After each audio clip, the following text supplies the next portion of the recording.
All right, everyone. So if you are listening to this, then you are probably looking for some gift ideas for that special Yu-Gi-Oh fan in your life. And hopefully we can help you out with that. Yeah, so we're doing a deep dive today on this pretty cool book, actually. I Yeah. got to say, Yu-Gi-Oh! Holiday Gifting Mastery. Pretty straightforward title, but It gets right to the point. it does, yeah. And I think a lot of people, when they think of Yu-Gi-Oh! Gifts, what are they thinking of? Probably cards. Yeah, That's the obvious one. booster packs, Yeah. structure decks, all that stuff. Yeah. But this guide is cool because it kind of goes beyond the cards and gets into some really interesting territory.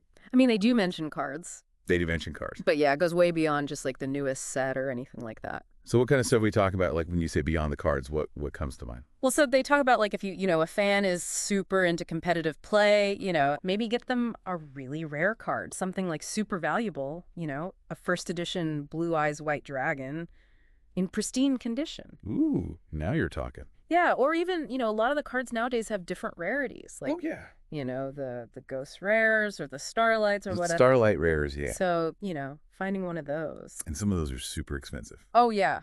Those can be crazy expensive. but they would be so cool to get as a gift. Yeah. Any competitive player would love to have those for their deck. Totally. And I also think another cool thing you mentioned, too, is kind of the experience of playing Yu-Gi-Oh! Oh, right. Right, so maybe instead of getting them like a physical card, you could maybe get them entry into a tournament or something. Yeah, like a regional qualifier. Ooh. Or even, one of the Yu-Gi-Oh! Championship Series events. Those are huge. Yeah, imagine getting that as a gift. That would be so awesome. Yeah, and the guide actually talks about that they even mention online platforms too. Like Dueling Nexus or Master Duel. Exactly. So like you could get them a membership to one of those platforms or, maybe there's like a special tournament going on they could enter. Oh, yeah, that's a cool idea. And some of those platforms have like exclusive rewards. Yeah. Right, like cosmetics for your avatar or special card sleeves, things like that. Yeah, that's a cool way to kind of support the digital duelists out there. Definitely. And I love this whole idea of like building the perfect gift bundle they talk about in the book. Oh yeah, the bundles. Yeah, it's like Yeah. putting together, a bunch of different things that work well together.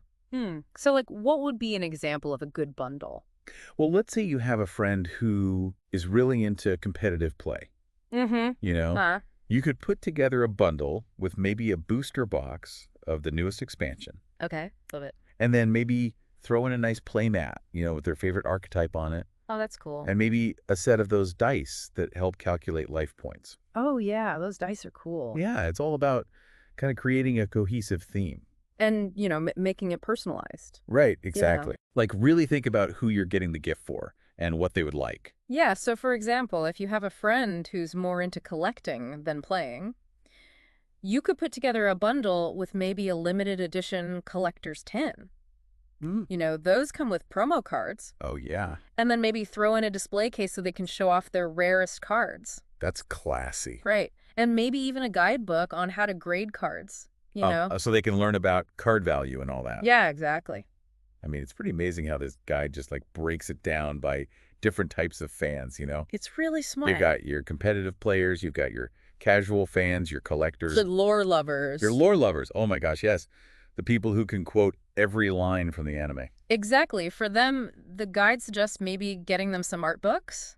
Oh, yeah. The ones with all the concept art and behind-the-scenes stuff? Oh, and all the original sketches? Yeah, or maybe a special edition Blu-ray set of the original anime series. Oh, man, that would be so cool. I remember watching that on TV when I was a kid. Yeah, those were the days. And maybe a figure of their favorite character. Like, you remember those Egyptian god figures? Those were awesome. Oh, yeah. I wanted a Slifer the Sky Dragon so bad. Me too. But, it's like this guide really just gets it, and they understand what makes Yu-Gi-Oh fans tick, Yeah, it's all about tapping into that passion that makes Yu-Gi-Oh so special. And what I think is really cool is that this whole approach to gift giving, thinking about the person you're buying for, going beyond the obvious getting creative with bundles, Right. it's something you could apply to any fandom, really. Oh, totally. Like if you're buying a gift for a Star Wars fan or Marvel fan or whatever, Yeah, you can use the same principles. that's a really good point. So I guess the takeaway here is it's not just about the gift itself. It's about showing the person you care. Right. It's about showing that you understand their interests and that you put some thought into it. Exactly. So to all you listeners out there, good luck with your gift-giving quest. And May your holiday season be filled with epic duels and unforgettable moments. And hopefully no heart of the cards shenanigans. No heart of the cards. Unless it's a really good gift. That's true. A really rare card would be acceptable. Yeah, like a first edition Yugioh. Oh man, you're going to make me spend all my money. Well, hey, happy holidays, right? Happy holidays.